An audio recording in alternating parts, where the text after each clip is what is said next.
नमस्कार। श्रीमद् वाल्मीकि रामायण अखंड पाठ में आज हम पढ़ेंगे 2 सर्ग, षडधिक शततमः एवं सप्ताधिक शततमः सर्ग, यानी सर्ग 106 और 107 अयोध्या कांड से, जहां भरत एक बार पुनः श्री राम से प्रार्थना करते हैं अयोध्या लौटने और राज्य ग्रहण की, लेकिन श्री राम उन्हें समझा बुझाकर अयोध्या लौटने का आदेश देते हैं।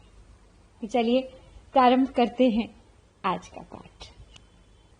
एवं उक्त्वा तु विरते रामे वचनमर्थवत् ततो मंदाकिनी तीरे रामं प्रकृतिवत्सलम् उवाच भरतश्चित्रं धार्मिको धार्मिकं वचः को हि स्यादीदृशो लोके यादृशस्त्वम् अरिन्दम न त्वाम् प्रव्यथ्येत दुःखम् प्रीतिर्वा न प्रहर्षयेत् सम्मतश्चापि वृद्धानाम् तांश्च पृच्छसि संशयान् यथा मृतस्तथा जीवन यथा सति तथा सति यस्यैष बुद्धिलाभः स्यात् परित्यप्येतकेन सह परावरज्ञो यश्च स्यात् यथा त्वम् अनुजाधिप स एव व्यसनं प्राप्य न विषीदितुम् अर्हति। जब भरत को श्री राम ने उनके कर्तव्य कर्म का उपदेश दे दिया, उन्हें बता दिया कि उन्हें केवल अपने पूज्य पिता दशरथ के शुभाचरणों पर दृष्टिपात करके अपने धार्मिक स्वभाव द्वारा अपनी आत्मा की उन्नति के लिए प्रयत्न करना चाहिए, अयोध्या लौटना चाहिए, राज्य संभालना चाहिए। तो इस प्रकार अर्थयुक्त वचन कहकर जब श्री राम चुप हो गए, तब धर्मात्मा भरत ने मंदाकिनी के तट पर प्रजावत्सल धर्मात्मा श्री राम से यह बात कही। बोले, हे शत्रु दमन रघुवीर, इस जगत में जैसे आप हैं वैसा दूसरा कौन हो सकता है। कोई भी दुख आपको व्यथित नहीं कर सकता। कितनी ही प्रिय बात क्यों न हो, वह आपको हर्षोत्फुल्ल नहीं कर सकती। वृद्ध पुरुषों के सम्माननीय होकर भी आप उनसे संदेह की बातें पूछते हैं। जैसे मरे हुए जीव का अपने शरीर आदि से कोई संबंध नहीं रहता, उसी प्रकार जीते जी भी वह उनके संबंध से रहित है। जैसे वस्तु के अभाव में उसके प्रति राग द्वेष नहीं होता, वैसे ही उसके रहने पर भी मनुष्य को राग द्वेष से शून्य होना चाहिए। जिसे ऐसी विवेक युक्त बुद्धि प्राप्त हो गई है, उसको संताप क्यों होगा भला। हे नरेश्वर, जिसे आपके समान आत्मा और अनात्मा का ज्ञान है, वही संकट में पड़ने पर भी विषाद नहीं कर सकता। अमरोपम सत्त्वस्त्वम महात्मा सत्य संगरः सर्वज्ञः सर्वदर्शी च बुद्धिमांसाश्चि राघव न त्वामेवं गुणैर्युक्तं प्रभवा भव कोविदम् अविषह्यतमं दुःखमासादयितुम् अर्हति। प्रोषिते मयि यत् पापं मात्रामत्करणात् कृतं क्षुद्रया तदनिष्टं मे प्रसीदतु भवान् मम धर्मबन्धेन बद्धोऽस्मि तेने मामनेह मातरम् हन्मि तीव्रेण दण्डेन दण्डार्हां पापकारिणीम् कथं दशरथात् जातः शुभाभिजनकर्मणः जानन् धर्मम् अधर्मम् च कुर्याम कर्म जुगुप्सितम्। हे रघुनंदन, आप देवताओं की भांति सत्व गुण से संपन्न महात्मा, सत्य प्रतिज्ञ, सर्वज्ञ, सबके साक्षी और बुद्धिमान हैं। ऐसे उत्तम गुणों से युक्त और जन्म मरण के रहस्य को जानने वाले, आपके पास असह्य दुख नहीं आ सकता।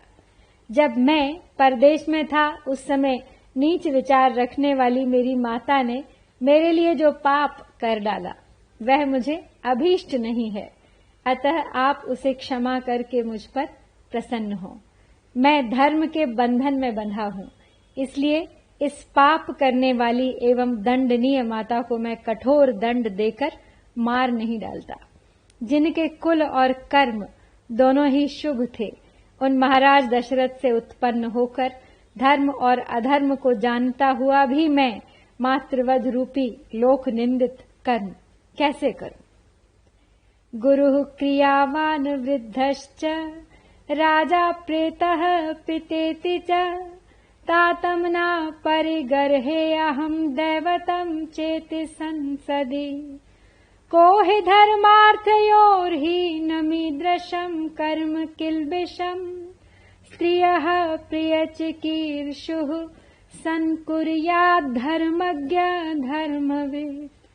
अन्तकाले हि भूतानि मुह्यन्ति ते पुरा श्रुतिः राज्ञैवं कुर्वता लोके प्रत्यक्षा सा श्रुतिः कृता। साध्वर्थमभिसन्धाय क्रोधान्मोहाच्च साहसात् तातस्य यदति क्रान्तं प्रत्याहरतु तद्भवान्। पितुर्हि समतिक्रान्तं पुत्रो यः साधु मन्यते तदपत्यं मतं लोके विपरीतमतो अन्यथा। तो हे महाराज, मेरे गुरु श्रेष्ठ यज्ञ कर्म करने वाले बड़े बूढ़े राजा, पिता और देवता रहे हैं और इस समय परलोकवासी हो चुके हैं। इसलिए इस भरी सभा में मैं उनकी निंदा नहीं करता हूँ। हे धर्मज्ञ रघुनंदन, कौन ऐसा मनुष्य है जो धर्म को जानते हुए भी स्त्री का प्रिय करने की इच्छा से ऐसा धर्म और अर्थ से हीन कुत्सित कर्म कर सकता है? लोक में एक प्राचीन किंवदंती है कि अंत काल में सब प्राणी मोहित हो जाते हैं, उनकी बुद्धि नष्ट हो जाती है। राजा दशरथ ने ऐसा कठोर कर्म करके उस किंवदंती की सत्यता को प्रत्यक्ष कर दिखाया। पिताजी ने क्रोध, मोह और साहस के कारण ठीक समझकर जो धर्म का उल्लंघन किया है, उसे आप पलट दें, उसका संशोधन कर दें। जो पुत्र पिता की हुई भूल को ठीक कर देता है, वही लोक में उत्तम संतान माना गया है। जो इसके विपरीत बर्ताव करता है, वह पिता की श्रेष्ठ संतति नहीं है।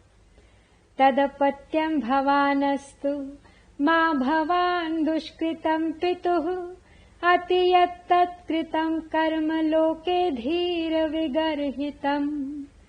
कैकेयीं मां च तातं च सुहृदो बान्धवांश्च नः पौरजानपदान् सर्वान् स्त्रातुं सर्वदं भवान्। क्व चारण्यं क्व च क्षात्रं क्व जटाः क्व च पालनम् ईदृशं व्याहतं कर्म न भवान् कर्तुमर्हति। एष हि प्रथमो धर्मः क्षत्रियस्याभिषेचनम् येन शक्यं महाप्राज्ञ प्रजानां परिपालनम्। कश्च प्रत्यक्षम् उत्सृज्य संशयस्थम् अलक्षणम् आयतिस्थं चरे धर्मं क्षत्रबन्धुरनिश्चितम्। आगे कहते हैं भरत, अतः आप पिताजी की योग्य संतान ही बने रहें, उनके अनुचित कर्म का समर्थन न करें। उन्होंने इस समय जो कुछ किया है वह धर्म की सीमा से बाहर है। संसार में धीर पुरुष उसकी निंदा करते हैं। कैकेयी, मैं, पिताजी, सुहृदगण, बंधु बांधव, पुरवासी तथा राष्ट्र की प्रजा, इन सब की रक्षा के लिए आप मेरी प्रार्थना स्वीकार करें। कहाँ वनवास और कहाँ क्षात्र धर्म, कहाँ जटा धारण और कहाँ प्रजा का पालन। ऐसे परस्पर विरोधी कर्म आपको नहीं करने चाहिए। तो हे महाप्राज्ञ, क्षत्रिय के लिए पहला धर्म यही है कि उसका राज्य पर अभिषेक हो, जिससे वह प्रजा का भली भांति पालन कर सके। भला कौन ऐसा क्षत्रिय होगा जो प्रत्यक्ष सुख के साधनभूत प्रजा पालन रूप धर्म का परित्याग करके संशय में स्थित, सुख के लक्षण से रहित, भविष्य में फल देने वाले अनिश्चित धर्म का आचरण करेगा। अथ क्लेशजमेव त्वं धर्मं चरितुमिच्छसि, धर्मेण चतुरो वर्णान् पालयन् क्लेशमाप्नुहि। चतुर्णामाश्रमाणां हि गार्हस्थ्यं श्रेष्ठमुत्तमम्, आहुर्धर्मज्ञ धर्मज्ञास्तं कथं त्यक्तुमिच्छसि। श्रुतेन बालः स्थानेन जन्मना भवतो ह्यहम्, स कथं पालयिष्यामि भूमिं भवति तिष्ठति। हीनबुद्धि गणो बालो हीनस्थानेन चाप्यहम्, भवता च विना भूतो न वर्तयितुमुत्सहे। इदं निखिलमप्रग्रयम् राज्यं पितृमकण्टकम्, अनुषाधि स्वधर्मेण धर्मज्ञ सह बांधवैः। तो यदि आप क्लेश साध्य धर्म का ही आचरण करना चाहते हैं तो धर्मानुसार चारों वर्णों का पालन करते हुए ही कष्ट उठाइए। हे धर्मज्ञ रघुनंदन, धर्म के ज्ञाता पुरुष चारों आश्रमों में गृहस्थ को ही श्रेष्ठ बतलाते हैं, फिर आप उसका परित्याग क्यों करना चाहते हैं? मैं शास्त्र ज्ञान और जन्मजात अवस्था दोनों ही दृष्टियों से आपकी अपेक्षा बालक हूँ, फिर आपके रहते हुए मैं वसुधा का पालन कैसे करूंगा? मैं बुद्धि और गुण दोनों से हीन हूँ, बालक हूँ तथा मेरा स्थान आपसे बहुत छोटा है, अतः मैं आपके बिना जीवन धारण भी नहीं कर सकता, राज्य का पालन तो बहुत दूर की बात है। तो हे धर्मज्ञ रघुनंदन, पिता का यह सारा राज्य श्रेष्ठ और निष्कंटक है, अतः आप बंधु बांधवों के साथ स्वधर्मानुसार इसका पालन कीजिए। इहैव त्वाभिषिञ्चन्तु सर्वाः प्रकृतयः सह, ऋत्विजः सवसिष्ठाश्च मन्त्रविन्मन्त्रकोविदाः। अभिषिक्तस्त्वमस्माभिरयोध्यामपालने व्रज, विजित्य तरसा लोकान् मरुद्भिरिव वासवः। ऋणानि त्रीण्यपाकुर्वन् दुहृदः साधु निर्दहन्, सुहृदस्तर्पयन् कामैस्त्वमेवात्रानुषाधि माम्। आद्यार्यमुदिताः सन्तु सुहृदस्ते अभिषेचने, अद्य भीताः पलायन्तु दुष्प्रदिशो दशः। आक्रोशं मम मातुश्च प्रमृज्य पुरुषर्षभ, अद्य तत्र भवन्तं च पितरम रक्ष किल्बिषा। आगे कहते हैं, भरत के हे धर्मज्ञ रघुनंदन, पिता का यह सारा राज्य श्रेष्ठ और निष्कंटक है, अतः आप बंधु बांधवों के साथ स्वधर्मानुसार इसका पालन कीजिए। मंत्रज्ञ रघुवीर, मंत्रों के ज्ञाता महर्षि वशिष्ठ आदि सभी ऋत्विज तथा मंत्री, सेनापति और प्रजा आदि सारी प्रकृतियां यहाँ उपस्थित हैं। ये सब लोग यही आपका राज्याभिषेक करेंगे। हम लोगों के द्वारा अभिषिक्त होकर आप मरुद गणों से अभिषिक्त हुए इंद्र की भांति वेग पूर्वक सब लोगों को जीतकर प्रजा का पालन करने के लिए अयोध्या को चलें। वहां देवता, ऋषि और पितरों का ऋण चुकाएं, दुष्ट शत्रुओं का भली भांति दमन करें तथा मित्रों को उनके इच्छानुसार वस्तुओं द्वारा तृप्त करते हुए आप ही अयोध्या में मुझे धर्म की शिक्षा देते रहें। तो आज आपका अभिषेक संपन्न होने पर सुहृद गण प्रसन्न हो और दुख देने वाले आपके शत्रु भयभीत होकर 10 दिशाओं में भाग जाएं। हे पुरुष प्रवर, आज आप मेरी माता के कलंक को धो पोंछ कर पूज्य पिताजी को भी निंदा से बचा सकते हैं। शिरसा त्वाभियाचेऽहं कुरुष्व करुणामयि बान्धवेषु च सर्वेषु भूतेष्विव महेश्वरः अथवा पृष्ठतः कृत्वा वनमेव भवानितः गमिष्यामि भवता सार्धमप्यहम् तथाभिरामो भरतेन ताम्यता प्रसाद्यमानः शिरसा महीपतिः न चैव चक्रे गमनाय सत्त्ववान् मतिं पितुस्तद्वचने प्रतिष्ठितः तदद्भुतं स्थैर्यमवेक्ष्य राघवे समं जनो हर्षमवाप दुःखितः न यात्ययोध्यामिति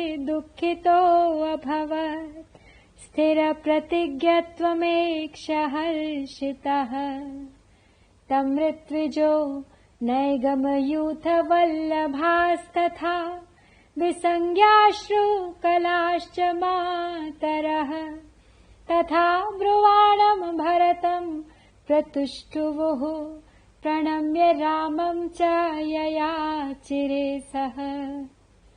भरत अपनी बात को आगे बढ़ाते हैं और पुनः श्री राम से निवेदन करते हैं कि मैं आपके चरणों में माथा टेक कर याचना करता हूँ, आप मुझ पर दया कीजिए। जैसे महादेव जी सब प्राणियों पर अनुग्रह करते हैं, उसी प्रकार आप भी अपने बंधु बांधवों पर कृपा कीजिए। अथवा यदि आप मेरी प्रार्थना को ठुकरा कर यहाँ से वन को ही जाएंगे तो मैं भी आपके साथ ही चलूंगा। तो ग्लानि में पड़े हुए भरत ने मनोभिराम राजा श्री राम को उनके चरणों में माथा टेक कर प्रसन्न करने की चेष्टा की, तथापि उन सत्वगुण संपन्न रघुनाथ जी ने पिता की आज्ञा में ही दृढ़ता पूर्वक स्थित रहकर अयोध्या जाने का विचार नहीं किया। श्री रामचंद्र जी की वह अद्भुत दृढ़ता देखकर सब लोग एक ही साथ दुखी भी हुए और हर्ष को भी प्राप्त हुए। ये अयोध्या नहीं जा रहे हैं यह सोचकर उन्हें दुख हुआ और प्रतिज्ञा पालन में उनकी दृढ़ता देखकर सबको हर्ष हुआ। तो उस समय ऋत्विज, पुरवासी, भिन्न भिन्न समुदाय के नेता और माताएं अचेत सी होकर आंसू बहाती हुई ये सब बातें कहने लगी, भरत की भूरी भूरी प्रशंसा करने लगी और सबने उनके साथ ही योग्यता अनुसार श्री राम जी के सामने विनीत होकर उनसे अयोध्या लौट चलने की याचना की। तो यहाँ पर हम 106वां सर्ग पूरा करके अब बढ़ते हैं सीधे आगे 107वें सर्ग की ओर।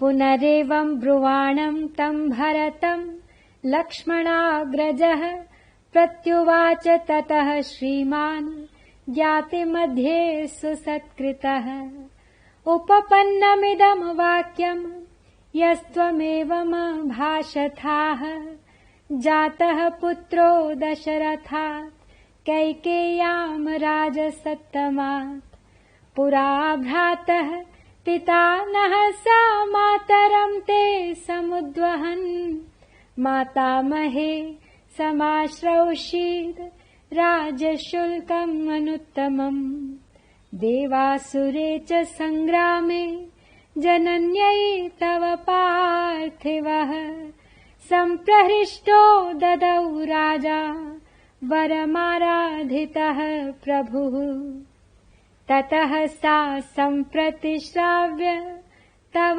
माता यशस्विनी अयाचत नरश्रेष्ठम् द्वौ वरौ वरवर्णिनी। तो जब भरत पुनः इस प्रकार प्रार्थना करने लगे तब कुटुंबी जनों के बीच में सत्कार पूर्वक बैठे हुए लक्ष्मण के बड़े भाई श्रीमान रामचंद्र जी ने उन्हें इस प्रकार उत्तर दिया। बोले, भाई तुम नृपश्रेष्ठ महाराज दशरथ के द्वारा कैकेयी राजकन्या माता कैकेयी के गर्भ से उत्पन्न हुए हो।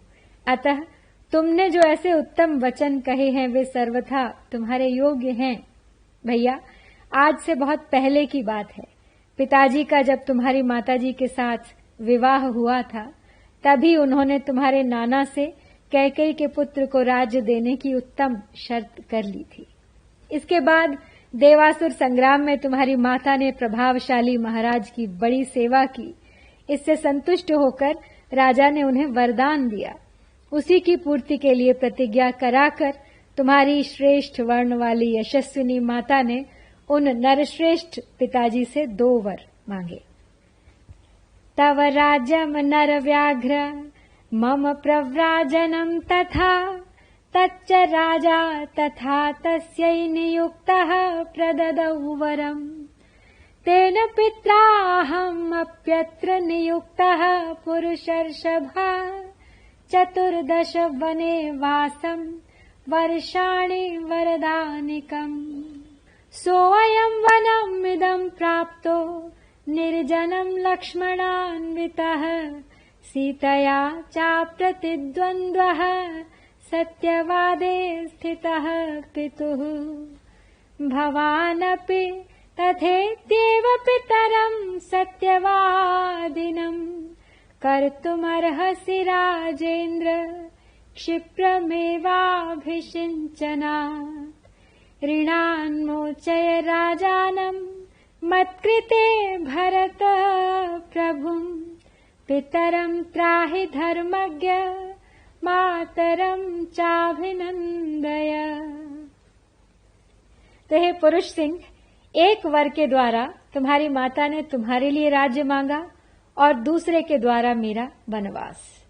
इनसे इस प्रकार प्रेरित होकर राजा ने ये दोनों वर उन्हें दे दिए। तो हे पुरुष प्रवर, इस प्रकार जब उन पिताजी ने वरदान के रूप में मुझे 14 वर्षों तक वनवास की आज्ञा दी है, यही कारण है कि मैं सीता और लक्ष्मण के साथ इस निर्जन वन में चला आया हूँ। यहाँ मेरा कोई प्रतिद्वंदी नहीं है। मैं यहाँ पिताजी के सत्य की रक्षा में स्थित रहूंगा। तो राजेंद्र, तुम भी उनकी आज्ञा मानकर शीघ्र ही राज्य पद पर अपना अभिषेक करा लो और पिता को सत्यवादी बनाओ। यही तुम्हारे लिए भी उचित है। हे धर्मज्ञ भरत, तुम मेरे लिए पूज्य पिता राजा दशरथ को कैकेयी के ऋण से मुक्त करो, उन्हें नरक में गिरने से बचाओ और माता का भी आनंद बढ़ाओ। श्रूयते धी माता तात श्रुतिर्गीता यशस्विना गयेन यजमानेन गयेष्वेव पितॄन् प्रति पुन्नाम्नो नरकाद्यस्मात् पितरं त्रायते सुतः तस्मात् पुत्र इति प्रोक्तः पितॄन् यः पाति सर्वतः एष्टव्या बहवः पुत्रा गुणवन्तो बहुश्रुताः तेषां वै समवेतानामपि कश्चित् गयां व्रजेत् एवं राजर्षयः सर्वे प्रतीता रघुनन्दन तस्मात् त्राहि नरश्रेष्ठ पितरं नरकात् प्रभो अयोध्यां गच्छ भरत प्रकृतिरूपरञ्जय शत्रुघ्न सहितो वीरसः सर्वैर्द्विजातिभिः। आगे कहते हैं कि हे तात, सुना जाता है कि बुद्धिमान यशस्वी राजा गय ने गए देश में ही यज्ञ करते हुए पितरों के प्रति एक कहावत कही थी। वह इस प्रकार है कि बेटा पुत्र नामक नरक से पिता का उद्धार करता है, इसलिए वह पुत्र कहा गया है। वही पुत्र है जो पितरों की सब ओर से रक्षा करता है। बहुत से गुणवान और बहुश्रुत पुत्रों की इच्छा करनी चाहिए। संभव है कि प्राप्त हुए उन पुत्रों में से कोई एक भी गया की यात्रा करे। तो हे रघुनंदन नरश्रेष्ठ भरत, इस प्रकार सभी राजर्षियों ने पितरों के उद्धार का निश्चय किया है। अतः प्रभु, तुम भी अपने पिता का नरक से उद्धार करो। वीर भरत, तुम शत्रुघ्न तथा समस्त ब्राह्मणों को साथ लेकर अयोध्या लौट जाओ और प्रजा को सुख दो। प्रवेक्षे दण्डकारण्यमहमप्यविलम्बयन् आभ्याम तु सहितो वीरवैदेह्या लक्ष्मणेन च। त्वं राजा भरत भव स्वयं नराणां वन्यानामहमपि राजरान् मृगाणाम्। गच्छ त्वं पुरा वरमद्य सम्प्रहिष्टः संहिष्टस्त्वहमपि दण्डकान् प्रवेक्ष्ये। छायां ते दिनकरभाः प्रबाधमानं वर्षत्रं भरत करोतु मूर्ध्नि शीताम्। एतेषामहमपि काननद्रुमाणां छायां तामतिशयनीं शनैः शयिष्ये। शत्रुघ्नस्त्वतुलमतिस्तु ते सहायः सौमित्रिर्मम विदितः प्रधानमित्रम्। चत्वारस्तनयवरा वयं नरेन्द्रम् सत्यस्थं भरत च राम मां विषीद। तो आगे कहते हैं श्री राम कि वीर भरत, तुम लौट जाओ, प्रजा को सुख दो, और मैं लक्ष्मण और सीता के साथ शीघ्र ही दंडकारण्य में प्रवेश करूंगा। भरत, तुम स्वयं मनुष्यों के राजा बनो और मैं जंगली पशुओं का सम्राट बनूंगा। अब तुम अत्यंत हर्षपूर्वक श्रेष्ठ नगर अयोध्या को जाओ और मैं भी प्रसन्नता पूर्वक दंडक वन में प्रवेश करूंगा। हे भरत, सूर्य की प्रभा को तिरोहित कर देने वाला छत्र तुम्हारे मस्तक पर शीतल छाया करे। अब मैं भी धीरे धीरे इन जंगली वृक्षों की घनी छाया का आश्रय लूंगा। भरत, अतुलित बुद्धि वाले शत्रुघ्न तुम्हारी सहायता में रहें और सुविख्यात सुमित्रा कुमार लक्ष्मण मेरे प्रधान मित्र सहायक हैं। हम चारों पुत्र अपने पिता राजा दशरथ के सत्य की रक्षा करें। तुम विषाद मत करो, केवल अपना कर्तव्य धर्म निभाओ, अपने पिता की प्रतिज्ञा को सत्य करो। तो इस प्रकार हमने श्री वाल्मीकि निर्मित आर्ष रामायण आदि काव्य के अयोध्या कांड में आज 2 सर्ग 106 और 107 संपन्न किए हैं। इत्यार्षे श्रीमद् रामायणे वाल्मीकिये आदि काव्ये अयोध्या कांडे षडधिक शततमः एवं सप्ताधिक शततमः सर्गः। ओम श्री सीता रामचंद्राय